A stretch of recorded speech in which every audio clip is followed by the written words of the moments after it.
আমি ওহাব এবং কি সুরাবকে বলতেছি যে এখনও তোমরা হারাম খাইতেছো, হারাম।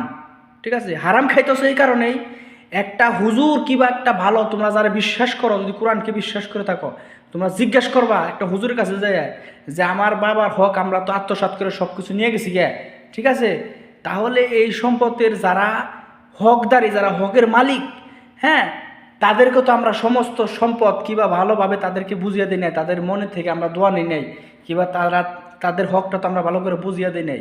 তাহলে এই যে দান চাল এইটা সেটা যে ফলন ফলিয়ে খাইতেছ, ঠিক আছে, এটা তো হারাম খাইতেছ।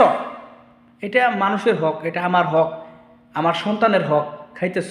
কিন্তু জোরপূর্বকভাবে, ঠিক আছে, পলিটিক্স খাটিয়ে যে সম্পদ বাবার কাছ থেকে আত্মসাৎ করে নিয়ে, হ্যাঁ, যেভাবে তোমরা মনে করো যে সুন্দরভাবে চলতেছ, এই সুন্দর সুন্দর না ভাই, এই সুন্দর সুন্দর না।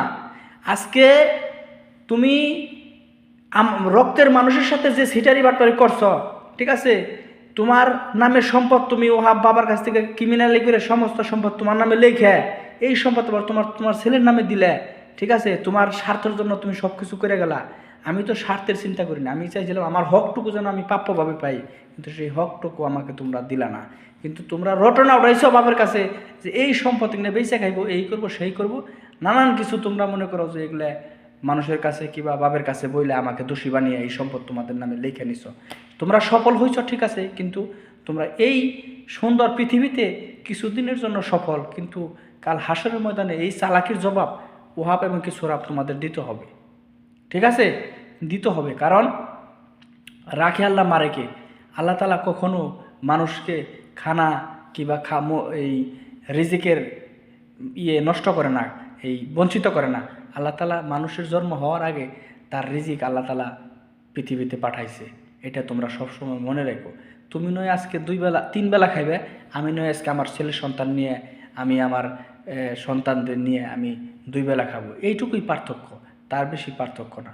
আমি তোমাদেরকে বলবো যে যে যে প্রতারণাটা আমার সাথে কইরে, হ্যাঁ, এই যে তোমরা মনে করো যে ফ্যামিলির মধ্যে এই যে চলতেছ, হ্যাঁ, যেভাবে চলতেছ, তারপরে যে আম কাঁঠাল লেচু এই যে নানান কিছু খাইতেছ, ঠিক আছে, বিক্রি করতেছ, এগুলা তিল পরিমাণ হক, তিল পরিমাণ, এখান থেকে আমি তোমাদের মনে করো যে ক্ষমা করবো না, তিল পরিমাণ ক্ষমা করবো না, তিল পরিমাণ ক্ষমা করবো না। একটা কথা মনে রেখো, তুমি ওহাব সুরাব কিংবা যদি মারা যাও, যদি মারা যাও, আমি তোমাদের আগে যদি মারা যাই, যদি মারা গেলামই, যদি মারা যাও, আমি কবরের সামনে আমি জাহাঙ্গীর খারাবো, আমি জাহাঙ্গীর সামনে দাঁড়াবো যে এর কাছে আমার হক আমি পাই, আমি কবরের লাশ মাটি দিবার দেবো না, আমি জাহাঙ্গীর কয়ে রাখলাম এটার মধ্যে, ঠিক আছে, আমারও ভাবে জন্ম দিছে, তোমারও ভাবে জন্ম দিছে, আমার সাথে যদি জালিয়াতি না করতা, তাহলে আমার কাছ থেকে সম্পূর্ণ কিছু তোমাদের বুঝিয়ে সুন্দর করে দিয়ে দিতাম। কিন্তু আমি যে প্রাপ্য অধিকারের যে আমার একটা এই ভূমিকা, সেখানে তোমরা কখনো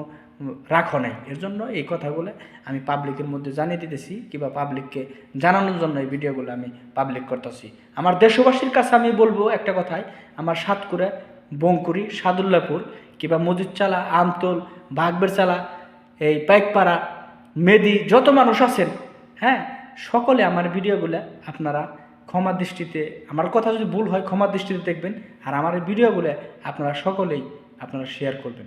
আর আমার বেশিরভাগ ভিডিওগুলো এই ইয়াং জেনারেশন যারা আছেন, ঠিক আছে, ইয়াং জেনারেশন যারা আছেন, আমার বন্ধু কিংবা আমার ফ্রেন্ড পর্যায়ে যারা আছেন, আমার বড় ভাই পর্যায়ে যারা আছেন, আমার ছোট চাচা কিংবা যারা আছেন, সকলে আমার এই ভিডিওগুলো আপনারা শেয়ার করবেন, ঠিক আছে, সকলে শেয়ার করবেন। দেশের মানুষকে জানানোর জন্য আমি আহ্বান করব আপনাদের সকলকেই, কারণ আপনাদের একটা শেয়ারে অনেক কিছু হতে পারে, এটাই আমার অনুরোধ রইল আপনাদের কাছে। আমি আপনাদের হাত জোর করে বলতেছি, আমি আপনাদেরকে ক্ষমা চেয়ে বলতেছি, প্লিজ এটা দয়া করে আমার এই ভিডিওটা শেয়ার করে দেবেন।